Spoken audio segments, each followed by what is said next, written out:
spoiling and overusing the supply from the earth. And then, which is the calculation, it's the world, the bio capacity, WBC, divided by the world energy footprint and multiple by 365 days, which is then the Earth overshoot day. And this year, or last year, it was the 22nd of August. So, which means we are actually running out of time. We're moving. Now it became a little bit later because in 2020, obviously, a lot of factories and these things were shut down. So usually it will go further to June and May and these things. Though only this year or last year, it jumped back to 22nd of August. But we need to reach actually again the 1st of January 1970, also the 1st of January, so we have a balance. And this will be only achievable if we really do a drastic reduction in our demand, or not only in the demand, in the production, because actually we have an overproduction. So now let's come to the marine life as well. Is a definition as per Wikipedia. This everybody can Google. So it's either marine life, sea life, or ocean life. So it's actually the level of marine life which is either in the ocean, and obviously we have different kind of waters. We have, for example, the open sea have usually the salty water, and then inland is actually as well the sweet water, which is very little compared to the salty water. And the ocean life, or the ocean itself, it's a big storage for CO2, and a lot of people are not really aware that whenever the Antarctic is melting or the Arctic ice is melting, that there will be new emission will be released, because obviously the capacity of the storage for the carbon footprint or the CO2 is shrinking. So this is the sea life surrounding Hawa Island. So as said, it's already a kind of natural preserved resort or area, protected sanctuary for the sea life and the wildlife, the birds and these things. So it's quite colorful.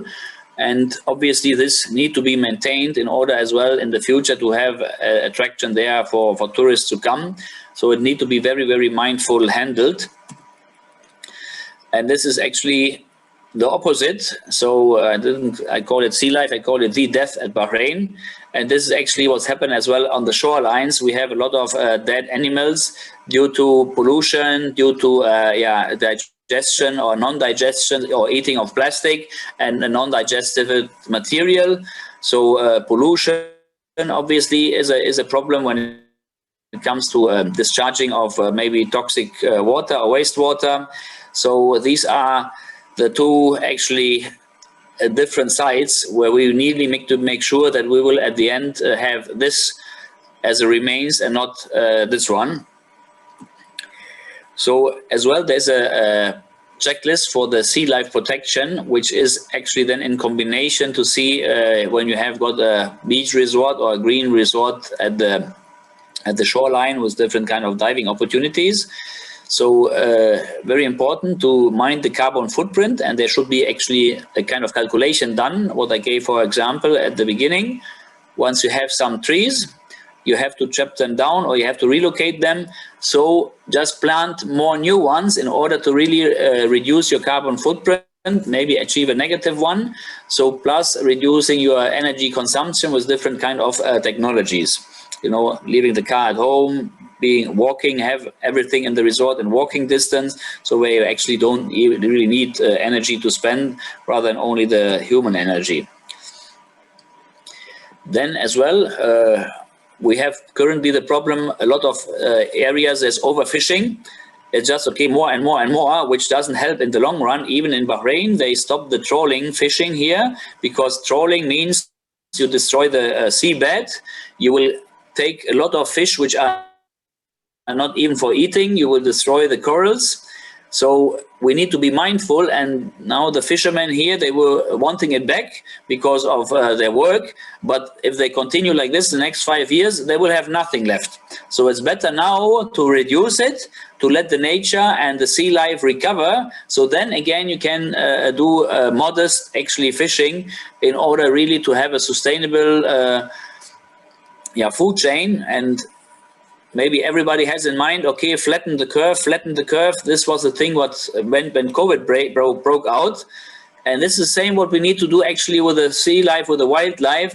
We need to flatten the curve so it will become quite sustainable, that there is a balance between what we need and the balance between what we take out from the sea or take out from the nature. This is very, very important.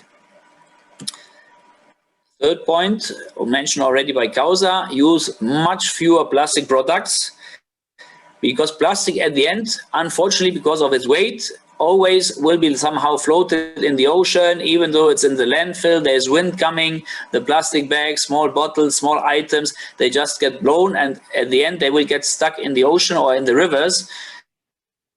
And there is a recommendation from my side. You should watch 2 movies. One is called The Plastic Ocean, and the other one is called The Plastic Nile. And these are 2 eye-opening movies, documentaries about the pollution of wherever you are in the world. You know, pollution is everywhere, specifically the water is everywhere. It has connection to every country, to every continent. So we need to really be mindful to use really not at all single-use items, single-use plastic products.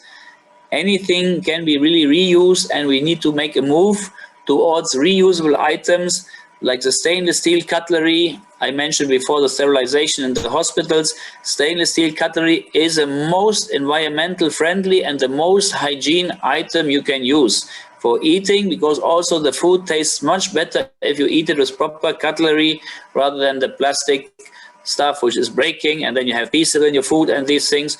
So I really highly recommend always don't use any kind, or avoid any unnecessary use plastic items, which is really can be easily avoided, easily. So take some bags and these kind of stuff. Then do help take care of the beach.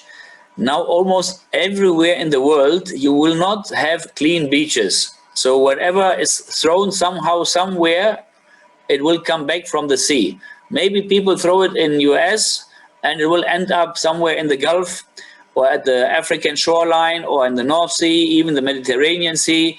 They have so much waste everywhere, and it's not mandatory that you throw it, but it came from somewhere through the streams, you know, through the ocean, the world rotation and these things. So the streams, they will bring the waste anywhere from anywhere. And mainly, what I said before, it's coming from the land, blown into the rivers, from the rivers into the ocean. And the oceans, they have 5 kind of major currents, and you can maybe Google it. It's called the Pacific garbage patches, and actually worldwide we have 5 of these huge garbage patches, and I think the biggest one is in the Atlantic Ocean, and it has a size of a few 6 times or 10 times bigger than France. So compared to Bahrain, I did the calculation, it's like 1,400 times bigger than Bahrain. So imagine you are standing somewhere and you're surrounded kilometer by waste. So this is very important. Whenever you bring something to the beach for barbecue, take it back with you, take it back home and dispose it there. Don't dispose it even at the bins at the beach, because there is wind. The wind will blow the stuff to the sea, and then it's gone again and polluting the environment on the ocean and the sea.